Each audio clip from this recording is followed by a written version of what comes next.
Salut, c'est Yann, je suis à Kuala Lumpur, je viens d'y passer 2 mois et là je pars en Thaïlande à Phuket, donc c'est parti.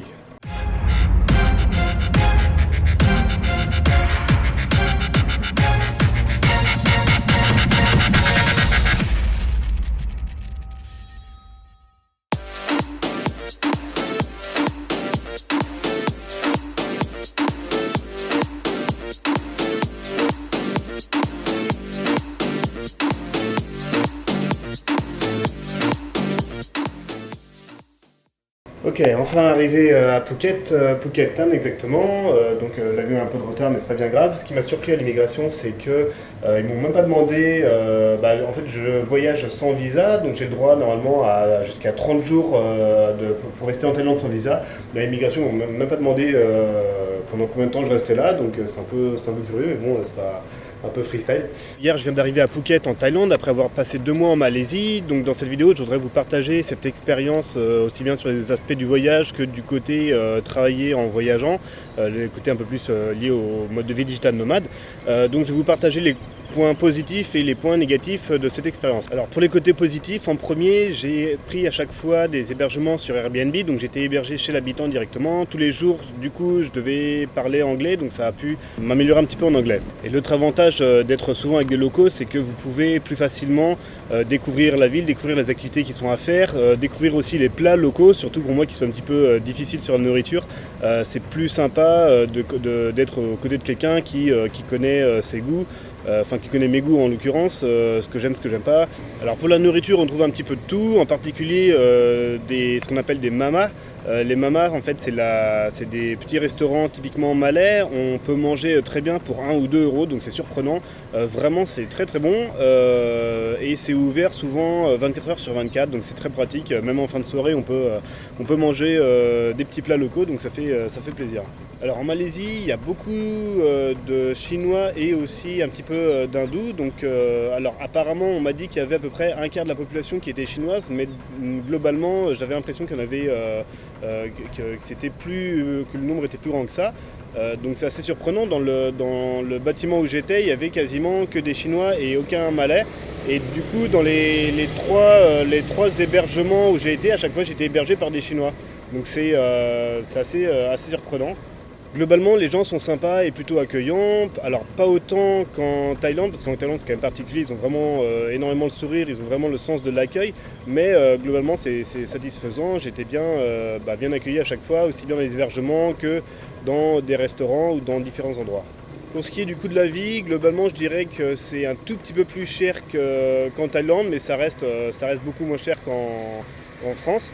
Pour ce qui est des connexions internet, presque à chaque fois j'ai eu des bonnes connexions. Alors dans les hébergements que j'ai eu, des fois j'avais des bonnes connexions, aucun problème pour bosser et pour uploader des vidéos.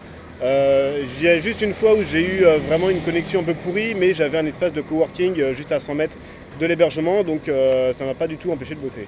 Et enfin, pourquoi la Malaisie? On peut rester en tant que Français jusqu'à 3 mois, donc 90 jours en Malaisie sans avoir de visa. Donc c'est comme ça que je voyage depuis 3 mois maintenant. C'est bien pratique, ça évite des démarches administratives, ça évite de payer quelques dizaines d'euros en plus, donc c'est vraiment facile d'accès. Alors pour les côtés un peu plus négatifs, ce qui s'est passé, c'est que, alors en fait par rapport à mon voyage en Thaïlande, c'était complètement différent. En Thaïlande, j'étais seul dans l'appartement la majorité du temps et même au quotidien, on va dire. Donc du coup, c'était bien pour me discipliner pour le boulot et pour faire du sport régulièrement, etc. Par contre, en Malaisie, j'étais hébergé chez une petite nana adorable et au bout de 2 semaines, on est sortis ensemble. Et du coup, j'ai passé beaucoup de temps, la plupart du temps, chez elle. Et du coup, pour me discipliner pour le boulot, c'était beaucoup plus compliqué, surtout qu'elle a 2 enfants. Donc, du coup, pour travailler avec les gamins qui regardent la télé ou quand il y a toujours un peu de bruit comme ça, c'est beaucoup plus compliqué. Donc ce côté un peu plus délicat, et du coup ça m'a vraiment permis de comprendre l'importance de la flexibilité quand on est nomade comme ça.